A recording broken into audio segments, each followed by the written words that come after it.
Add fields to ETL. Before we begin, be sure you have backed up the ETL metadata. We have another video to explain that process. In this video, I will show you how to add some fields into the ETL tables. We have ETL open and the Browse Tables windows open. Let's do this for some fields from the CI item table.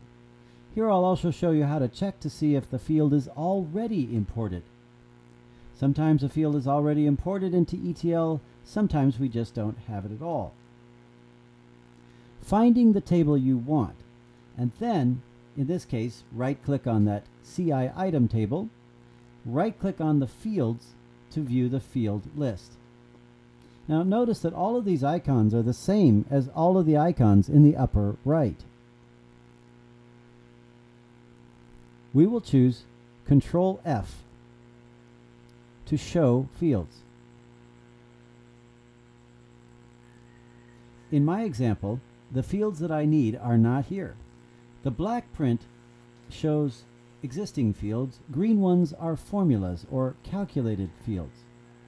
In this case, we need to import some new fields. So right-click on the selected table, click Modify Import Mapping, or press Ctrl-I. Now don't click on any of the items from the pull-down menu, that causes problems. Click Next. If you get a message about a different field size, just say no. Those on the right-hand side are the fields already being imported, while those on the left-hand side are the ones you want. Find the fields you need, then click the single right arrow button to move them over from the left to the right. Clicking on the left arrow button moves them over. Using double-headed arrows are for moving all the fields at a time, either to the left or to the right. Okay, that's all we need from here, so let's click Finish.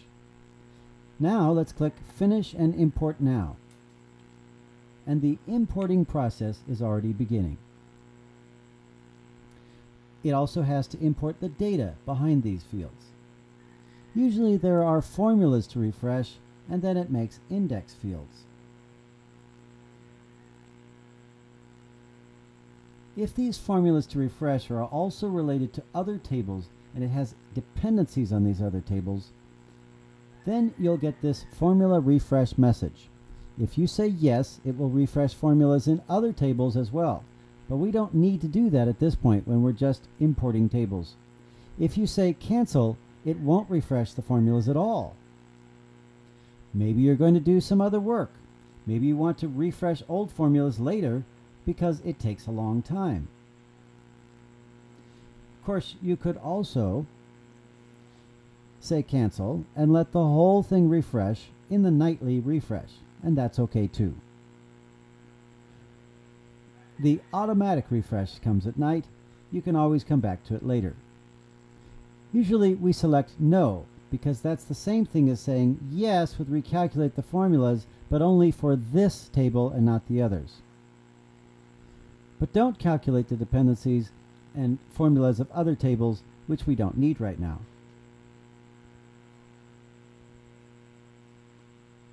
It also depends on the size of the database that you're looking at.